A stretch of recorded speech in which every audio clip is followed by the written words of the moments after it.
really on the top of Lamed Beis Amud Aleph. We had seen a machlokas yesterday, whether or not you can always assume that a shliach is osa shlichuso, that when you assign someone to do a mitzvah for you, can you assume that he's done it? And act accordingly with all of the repercussions of that mitzvah having been done.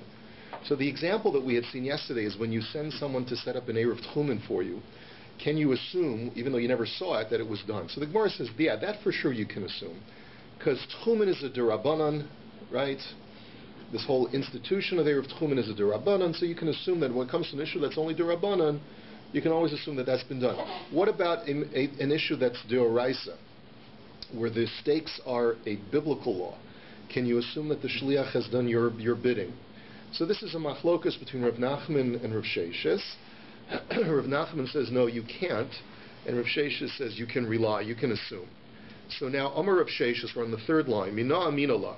How can I prove to you that you can rely even on a Torah situation? Ditnan, mishakarev ha'omer hutar hechadash miyad v'harachokim mutarim mechatzos hayom va'elach.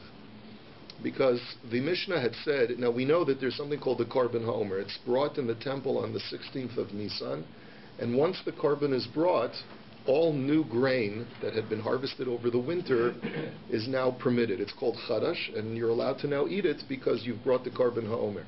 Now, once you see them bringing the Korban, so then you know you're allowed to eat Chadash. What if you live far away from the temple, and you haven't seen them bring the Korban? You can assume that by noon, they've brought the Korban, and therefore Chadash is permitted.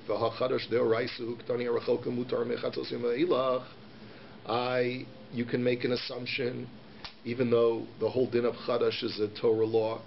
So it must be because we assume that since the temple Kohanim are your proxy, right? So therefore you can assume that they did your proxyship. So Rav Nachman's response is that that's not proof.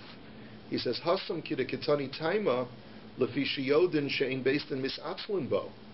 He says, no, it's different when you're dealing with a based in. When you're dealing with a communal infrastructure, such as a based in, the Sanhedrin who's in charge of bringing a communal korban, there you have every right to assume that it was brought. But here we're talking about an individual shaliach who's acting on behalf of an individual. There, says Rav Nachman, you can't be somech, you can't assume that he's brought it for you unless you've seen it. V'ika da Amri, others learn that Rav Nachman brought this as a proof to his position.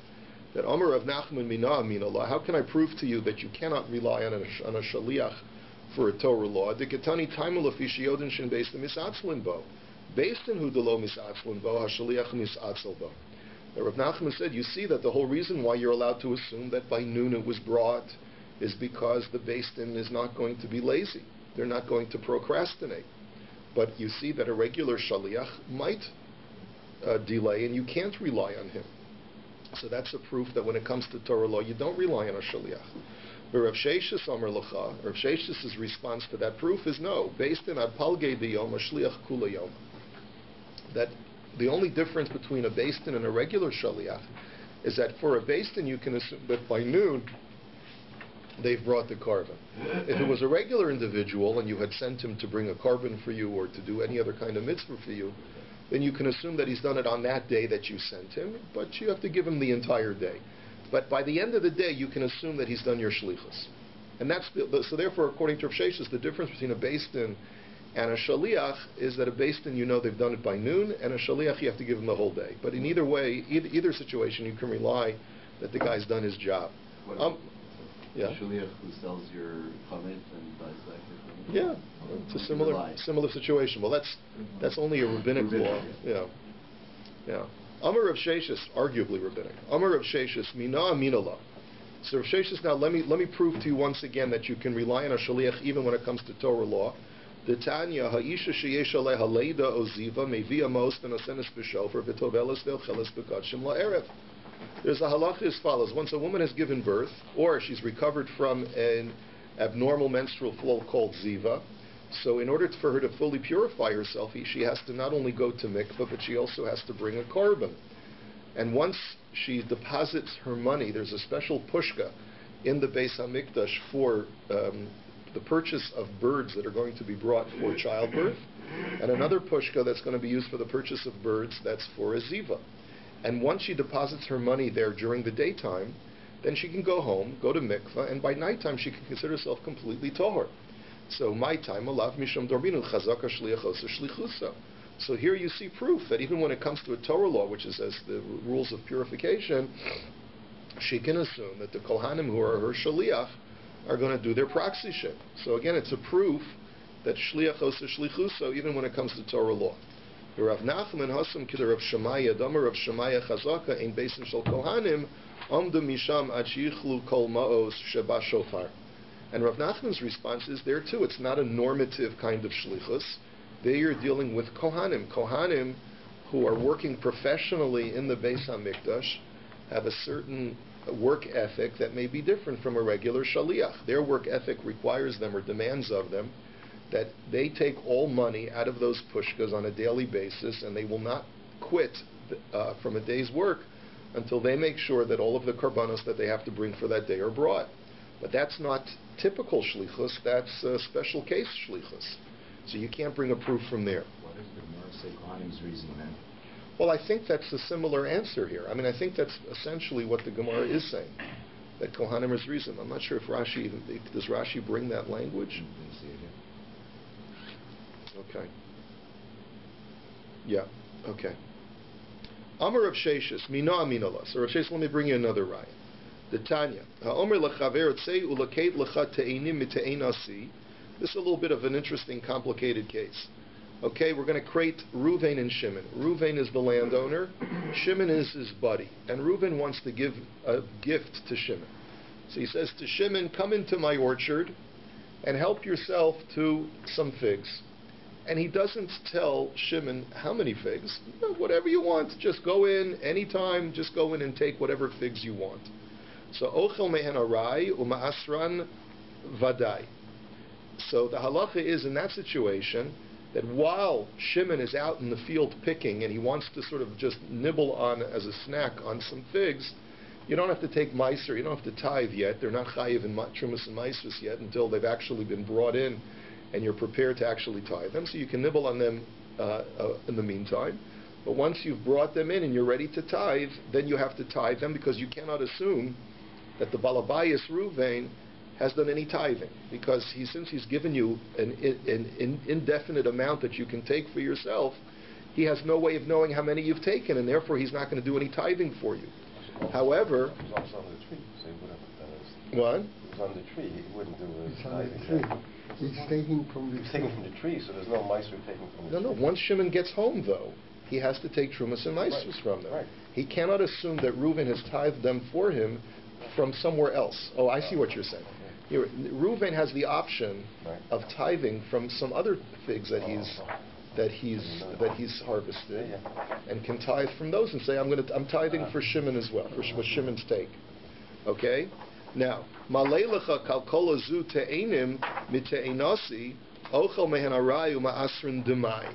However, let's say Reuven gives Shimon a basket, and he says, Shimon, go ahead, fill the basket up, and that's my gift to you. Just fill up the basket and take those figs, a basket full of figs.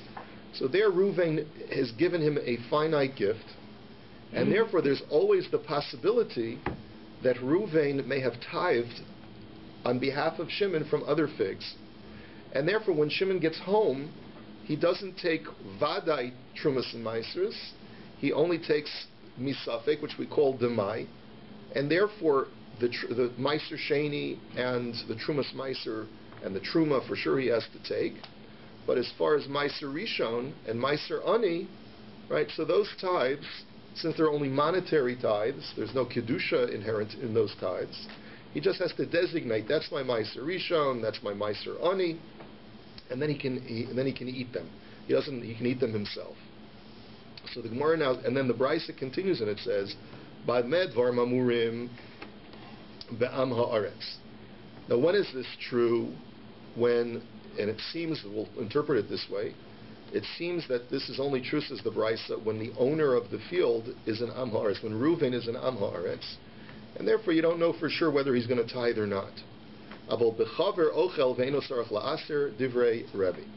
But if the owner, if Reuven, the owner of the figs, is a Talmud Chacham, if he's literate, so then you can for sure assume that he's tithed for his friend Shimon, and there's no longer any need to take Trumas and Maasros. That's according to Rabbi.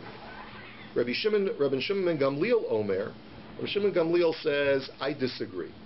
And he says, Ba'med var mamurim ba'am ha'aretz. When is this true? No, that's okay, Benny. You go ahead. This is for you. Okay. Ba'med var mamurim ba'am ha'aretz. When is this true? Only when the guy is in Am Haaretz, where there's a possibility that he tithe. Aval bechaver eino ochel ad sheyeh aser. But, says Rabbi Shimon Gamliel, just the exact opposite of Rebbe. He says that if the owner is a Talmud Chacham, so then you have to assume that for sure he did not tithe.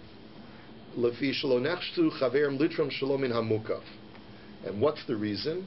Because lechatchila, the rabbis made a rule. Even though midioraisa, I can take a group of figs from Group A and tithe not only for the figs in Group A, but also for the figs in Group B. That's called shalom min hamukaf, meaning that it's not spatially all confined in the same area.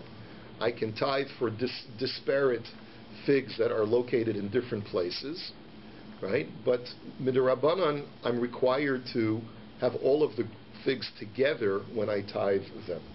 So therefore, if a guy's a Talmud Chacham, he's not going to do that. He's not going to tithe from figs A for the group of figs in figs B in Shimon's basket. He's not going to do that. And therefore, an Am Haaretz might do it, says Rabbi Shimon Gamliel, but a Talmud Chacham is not going to do it. Rebbe says just the opposite, and he says for sure he will do it. So we'll see what the machlokus is shortly. Amar Rebbe, nirin divarei midivrei Abba, mutav sheyechashtu chaverim litrom shlomin amukaf velo ya'achilu la'amei haaretz tivalim.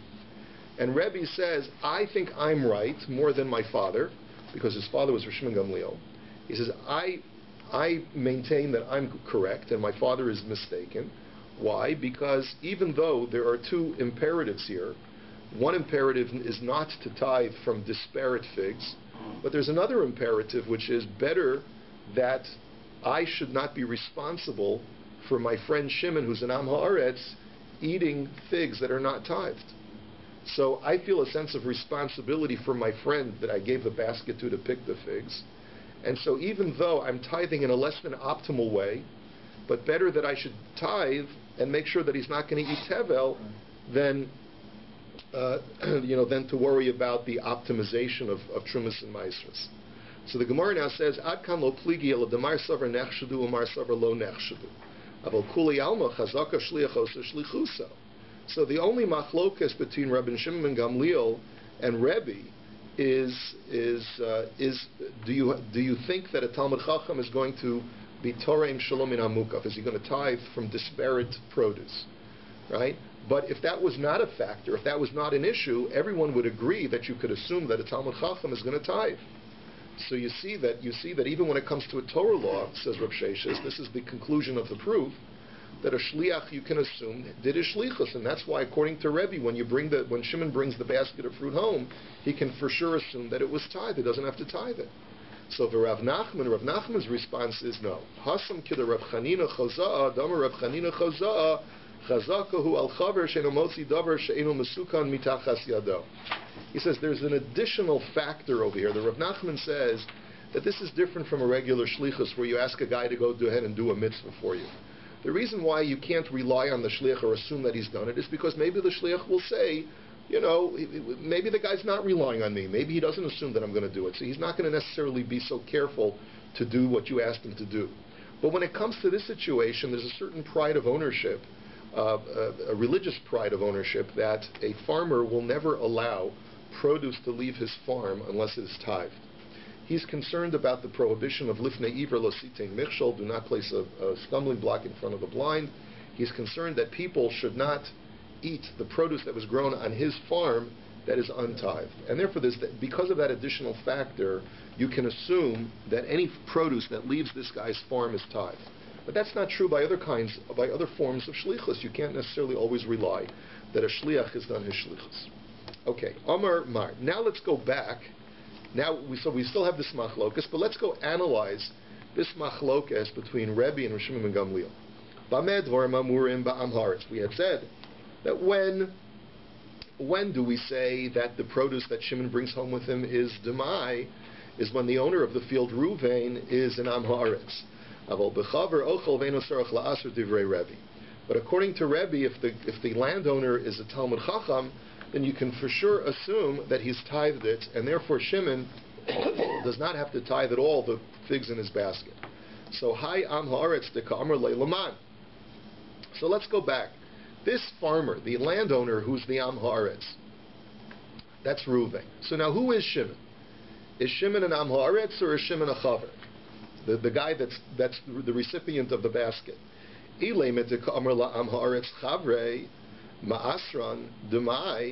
you're going to tell me, so Ma'asran Demai Mitzayas. That's the Gemara's question. If you're going to tell me that the person who's collecting the figs is also an Am Haaretz, so Reuben is an Am Haaretz and Shimon is an Am Haaretz. So Shimon comes to us and says, what should I do with this? What's the whole reason why you have to tithe? Is because you have to be choshesh that because the landowner is an Am Haaretz, maybe he didn't tithe properly. So who is the party that has to worry that maybe an Am Haaretz didn't tithe? It's only if you're not an Am Haaretz, because you're a literate Talmud Chacham, you have to be concerned that the whole community of Amoratzim are not tithing properly. But if I'm an Am Haaretz, who am I going to trust more? My fellow comrade Am Haaretz, or the rabbis who have this, right, who say we don't trust Amoratzim? In other words, the whole idea here is that if both Reuven and Shimon are Amoratzim, then it doesn't make sense that Shimon is going to say, well, the halacha is that I can't trust Amoratzim, so I better go ahead and tithe. Right? You see, the whole thing, the whole scenario doesn't fit. Who's Shimon going to listen to? His friend Reuven, who he trusts because he's a fellow Am Haaretz? Shimon's not going to be any more meticulous than Reuven. So if you assume that a person who knows halacha is going to tithe, then Shimon says, well, he's just as frum as I am, I'm just as frum as he is, so I can go ahead and eat it because he must have tithed it. Right? It's like when you're concerned about the kashrus in someone's home, it's not because they're as frum as you are, it's because you consider them to be less frum than you. Right? But if you think that they're just as frum as you are, their standards are the same as yours, you're not going to have any problem eating their food. Right? So it can't be that both Reuven and Shimon are Amoratzim. So Ella ba'am haaretz de ka'amar le'lechaver. So we must be talking about a scenario where the landowner is an am haaretz, the recipient of the gift Shimon is a Talmud Chacham, is a chaver, and therefore he comes and asks the shaila. I just got a basket of figs from my friend, and I'm not sure whether he tithed for me or not. Normally we would assume that he did, but this guy's an am haaretz. What should I do? So we tell him, okay, so you got to do demai tithing, okay? But ema seifa. So fine. So in the first case of that brisa, the landowner is the Am Haaretz, the recipient of the basket, Shimon, is the Chaver. Now let's take a look at the second case.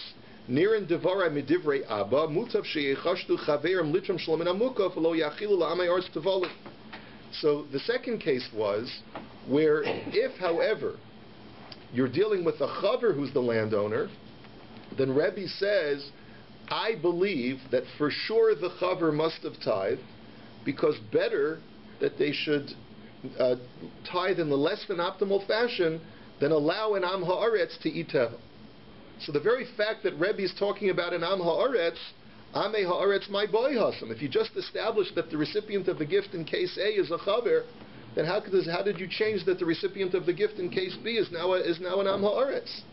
So Amar Ravina Reisha ba'Am Haaretz Shamar leChaver, Seifa b'Chaver Shamar la'Am Haaretz v'Chaver Acher Shoma'o. So Ravina explains. You know what we're talking about? The first case is an Am Haaretz who is Reuven, and Shimon, the recipient, is a Chaver, and therefore we tell Shimon, go ahead and retithe because of Demai. The Seif is the opposite case.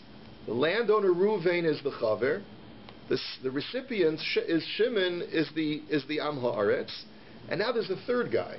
The third guy is Levi. Levi is a Chaver as well. Levi sees this whole exchange, that Reuven has given a basket of fruit of figs to Shimon, and the question is, now Shimon wants to share some of his figs in this basket with Levi. And now Levi has a conundrum. do I have to tithe or not? So the halacha is that savar oso chaver ochel ve'eno tzarech la'aser devadai isurei ma'aser hahu chaver kama iluya. So therefore, that chaver is allowed to assume to himself that Reuven must have for sure tithed it, because he would never allow my friend the Am Haaretz to eat fruit that was not properly tithed. Rabbi Shimon ben Gamliel Omer lo yochal ad sheya'aser lefi shelo nechshadu chavrim litrum shelo min hamukaf.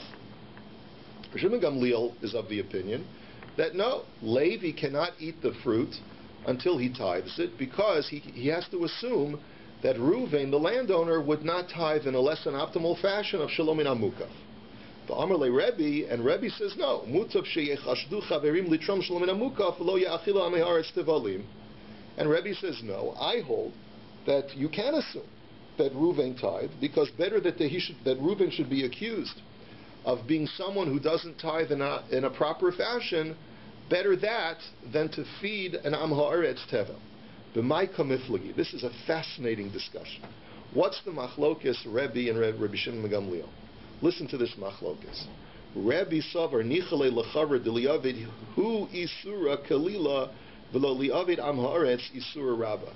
Rabbi is of the opinion that a Talmud Chacham, a person who's a from a Yid and is literate, he says better that I should do a small avera than to be the cause of a non-educated Jew to do a more serious avera.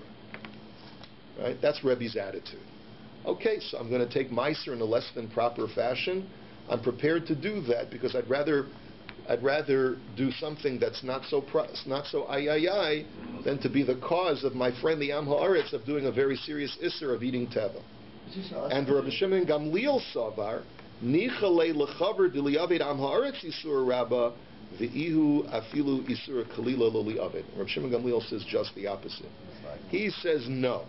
He says a really from a Yid says, I don't care what the ramifications are going to be to someone else, but I'm not even going to do a minor isser, because I'm concerned more about the preservation of my frumkeit than I am about Yener, than I am about the other guy. I'm never going to do even a light something that's prohibited or not so proper, even if the repercussions of my stringency is going to be the cause of a major downfall for another Jew. But also, like, it seems to reason that, for example, if the landowner is a from guy, right?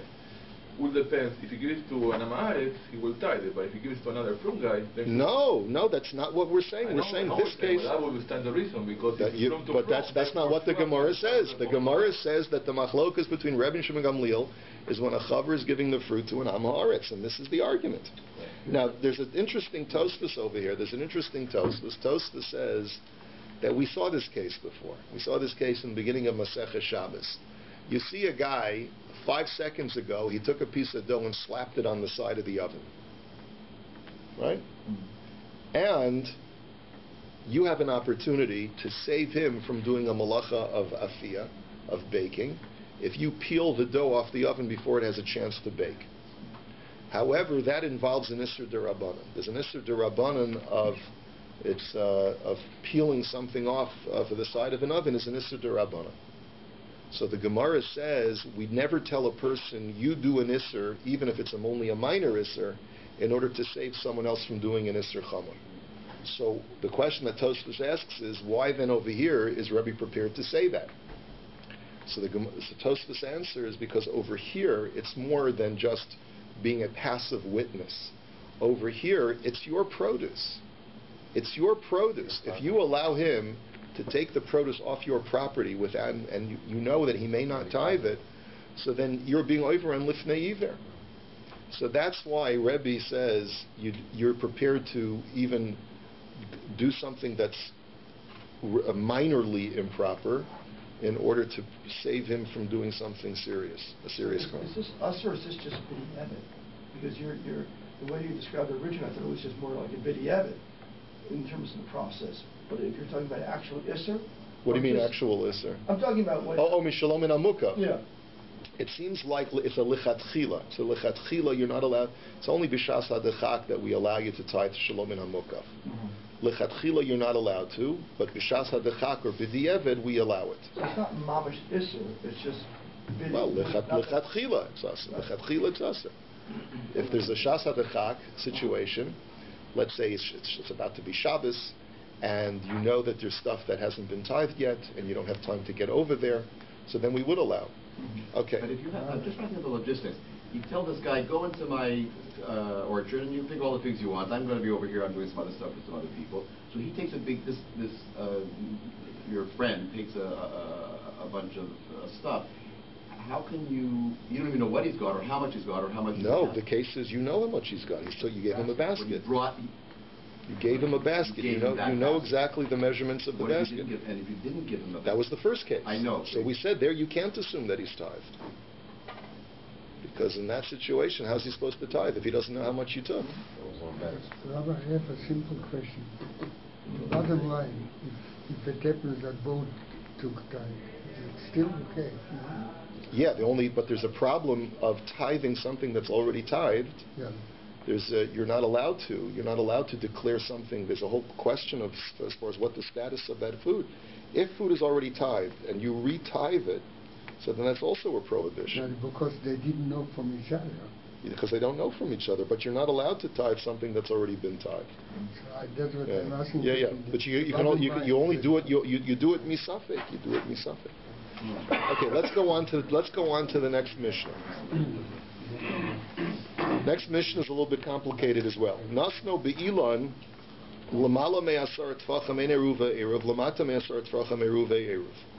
Next, the Mishnah says that if you want to establish, you want to be what's called konesh visa, you want to acquire a domain by depositing a food parcel outside the city to extend your boundaries an extra 2,000 amas, okay? But what happens if you see a tree and you put the basket of food or the container of food, you put it on top of the tree higher than 10 tfachim? So in that situation, it's not a valid eruv. The Gemara will explain why. It's only if it's lower than 10 tfachim, it's a valid eruv. Nasnu bebora filo amok meya ama eruvo eruv. But if you put it inside a pit in the ground, even if it's 100 amas deep, it is a valid eruv. The Gemara will have to explain what the difference between a tree higher than 10 tfachim, which is not good, whereas a pit that's lower than 10 tfachim is good. We'll explain why. The Gemara now says, Yoseph Rabbi Chia bar Abba v'Rabbi Asi v'Rava bar Nasan v'Yosef Rav Nachman Gabayu. So these three rabbis were sitting and discussing, and Rav Nachman was overlooking them, right? He was listening in on their conversation. So they asked the question, where is this tree situated? The tree that you're putting your eruv by. Where is it situated? If it's in an enclosed area, in a reshus hayachid, so then mali lamala, mali lamata, reshus hayachid ola ad l'rakia.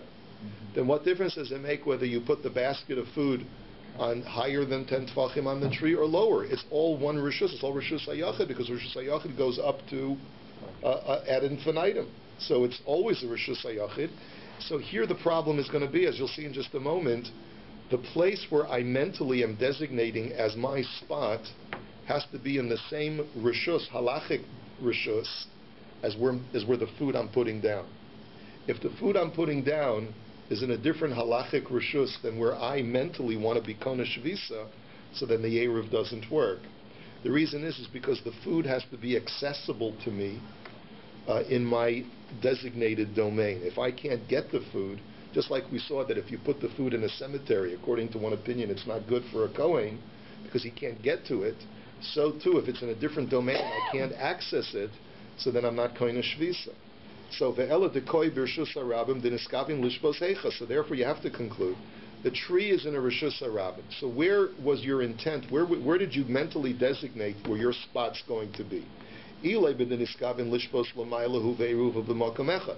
If your intent was to say, I want to, my designated place is that treehouse over there, and that's where the food is, so then what's the problem? Both your designated spot, and the food are both in a reshus hayachid. That's no problem. So, Ella v'niskavim lishbos lamata, but the answer is because your designated spot mentally was at the base of the tree, the food is above, so your spot is reshus harabim, the food is in a reshus hayachid, they're not in the same domain, so if you could magically imagine yourself standing at that spot where you want to be koine shvisa, you have no access. You can't take that food and bring it to yourself because you can't transfer from Rishus HaYachid to Rishus HaRabim.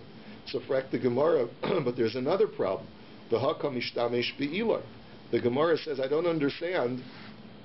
When you told me, you told me that if the food is below 10 tfachim, then it's not a problem, right? If the food is below 10 tfachim, it's not a problem. Even if it's hanging on a low branch, then you can still take the food because you and your food are in the same domain. But there's another problem. The other problem is, what about the fact that you're not allowed to take something off a tree on Shabbos because you're mishtamesh be'il and you're not allowed to utilize a tree. Anything that's resting on a tree is muktzah because you're not allowed to use a tree. So what about that problem? So the Gemara says, La'olam dekoi b'rishus harabim v'niskavin lishbos lamata v'rebi hidamar kol davar shu mishum shvus lo gozer olei bein hashmashos. The answer is, says the Gemara, is because at what moment on Shabbos are you kona shvisa? Do you acquire domain through this eruv? That's at the very first moment of Shabbos, which is called bein hashmashos, the twilight hour. Rebbe paskins that during the twilight hour, the laws of rabbinic shvus do not apply. Rabbinic prohibitions do not apply. You're allowed to commit rabbinic violations during the bein hashmashos period. So since at that moment when the rabbi said that the mechanism works to be kona shvisa is during the bein hashmashos hour, so as long as the basket of fruit is below 10 tfachim, so then you're okay to pull it off the tree. So if you can imagine yourself being at the base of the tree, at bein hashmashos, you would be allowed to pull the fruit off the tree, and therefore you have access to the fruit, and it's perfectly okay, or the food, I should say. So Amar Lahu Rav Nachman Yasher. So Rav Nachman is listening to these three rabbis have this conversation, and he says, "Good gesagt." He says, "Yishar koach." That's exactly the proper way. He says, "B'chein Omar Shmuel Yasher." And Shmuel had taught it this exact same way. Shmuel had said, "Good gesagt." So Amrulei Pasrisu Ba Kulei Hai. So they said to him, "Did you go through this whole rigmarole that we just went through?" In other words, they were sort of surprised that Rav Nachman should have had the intellectual fortitude to be able to come to this conclusion. So the Gemara says, "In hunami hachika pasri ba." So the Gemara says, why are they so surprised? They went through that intellectual exercise. Why couldn't Rav Nachman and Shmuel? So the Gemara says, "Elahachi amrulei kaba'isule begemara." So rather, what they said to him, and I'm not really sure if I'm explaining it correctly, but they said, "Kaba'isule begemara," is this how you came to the conclusion? In other words, when you concluded that the food is below 10 tfachim, and it's because we go like Rebbe, did you go through the same thinking process that we went to come to that conclusion? That's really what they were asking. And Amar Lahu in, and he said to them, yes. And Itmar Nami, and it was also quoted in the base medrash the exact same way that Amar Rav Nachman, Amar Shmuel. Is that, by the way, is that the way the Art Scroll explains it? I hope I'm getting it right. Itmar Nami, Amar Rav Nachman, Amar Shmuel, Hacha be'ilan ha'omid b'rishus harabim askinan gavo asara v'rachav arba'a. That here, what are we talking about? We're talking about a tree that is in Rishus Harabim. It's 10 tfachim high. It's 4 tfachim wide. So the top of the tree is a Rishus HaYachid. V'niskavin lishbos lamata. And your intention is that you're going to be kona shvisa at the base of the tree. The Rebbe damar kol davar shu mishum shavus lo gazer olav bein hashmashos. And it goes according to Rebbe, where the food is resting in a basket on a low-hanging branch, which is lower than 10 tfachim. And it goes according to Rebbe, who says that that even though you're normally not allowed to take things off of a tree on Shabbos, but bein hashmashos it's mutter because it's only an Isser D'Rabbanan. So therefore the food is accessible to the place where you want to be kona shvisa. Now here we have another interesting, very abstract kind of concept that comes from Rava. Amar Rava, lo shanu ela bi'ilan ha'omed chutz li'ibura shel ir. That this whole halacha, that you have to make sure that if the tree is in Rishus Harabim, then you have to make sure that the food is below 10 tfachim. That's only true when what? When the tree is situated outside the city limits. Now you're going to say to yourself, well, of course the tree is outside the city limits, because if the tree is inside the city limits, then you're not making an eruv tchumen. The whole function of an eruv tchumen is to put food outside the city to extend your your your limits an extra 2,000 amos. So Rashi says, here's what we're talking about. There are two cities that are very close to each other. Let's say St. Paul and Minneapolis, or some, two twin cities that are very, very close to each other. Whatever, Toronto and Vaughan, or what? But I'm saying no. But it's probably. But there's like a little bit of farm space in between the two cities, right? But they're within 2,000 amos of each other. Now I want to go to the north of the city. I want to go 3,000 amos north of the city on Shabbos. I have someone I need to visit. The problem is that the city. So I want to be able to put my eruv, at, let's say 1,000 amos north of the city, which now is, if it's no man's land, so then you have a problem because the tree is in a Rosh Hashanah.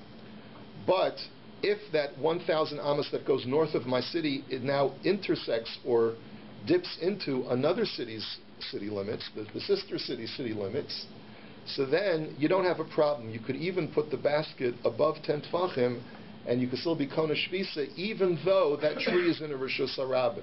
But because it's within the city limits of that other city, we still permit it. Why? So, aval ilan ha'omei b'soch ibura shel ir afilu l'mala me'asara hareze eruv demasa keman demalya damya. And the reason is that for the purposes of being kona shvisa for eruvin, we look at a city because it's in an incorporated city, or however you want to look at it. A city is considered for these purposes as if it's filled with earth. In other words, as if it's solid mass. So it's almost as if you imagine that even though I want to be kona shvis at the base of the tree, the city is filled with dirt, is filled with solid mass, and therefore I'm levitated above the solid mass of the city, and therefore I'm in the same place as the basket of food that's above 10 tfachim on the tree. It's a very abstract kind of concept. The whole concept is that you look at a city as a solid block, and as a result, and this is only for the purposes of Eruvin, mind you, only for the purposes of Eruvei Tchumen. Still, Rashi points out, it's not going to be permitted for you to take the basket off of the tree and put it down to the base of the tree, because for other halachos, the base of the tree is still called a Rishus Harabim. So there's a mamash and malacha of hotzah. But for the purposes, only for the purposes of being kona shvisa, being in the same domain as the food, since it's within a city, we look at it as if you're pushed up above the 10 tfachim mark of the city, because the city is completely considered to be one solid mass. I hope I'm explaining it in a way that you can appreciate. It's a very abstract concept. Let me just go on. Okay, I'm sorry. I'm not going to take questions now. About Ilan ha'omei right? So command demal ihachi. So frak the Gemara. Chutz liibura shel ir nami. So if that's the case, says the Gemara, then anytime you have a person who wants to be kona shvisa, even if the tree is outside the city, you should still view the base of the tree as a solid mass that levitates the person above the 10 tfachim. Kevin da Omar Rava hanosein eruvo yeshlo arba amos havila rishus hayachid ola ad l'rakia. He says, because after all, we have a general rule that says wherever a person is kona shvisa, wherever I am standing if I'm standing in the middle of nowhere on Shabbos, I automatically acquire a 4 amma radius around myself, which becomes my own personal domain. And if you're going to tell me that a city's domain is viewed as a solid mass in order to push me up, so why don't you say that my own personal domain, where I want to be kona shvis at the base of the tree, is considered to be my own rishus hayachid vis-a-vis the food parcel that's above the 10 tfachim, and therefore I should be considered for these purposes to be in the same domain as the fruit basket that's above 10 tfachim also, even if it's outside the city.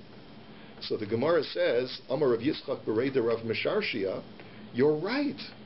Taka, that's the halacha. And he says, Hacha be'ilan hanota chutz la'arba amos askina. What we're talking about over here is a tree that not only goes up vertically, but also the branches extend out horizontally. And one of the branches extends out horizontally beyond my radius of 4 amos. And because it extends beyond my radius of 4 amos, then it's clearly in a totally separate domain that's separated by a Rishus Harabim. V'niskavim lishbos be'ikaro. So therefore, and therefore you want to be kona shvisa at the base of the tree. The food is in a totally extended area that's outside your radius. It's higher than 10 tfachim, or it's in a rishus harabim, or divided by a rishus harabim, and therefore you can't be kona shvisa. We'll have to hold it here for today. Have a wonderful day.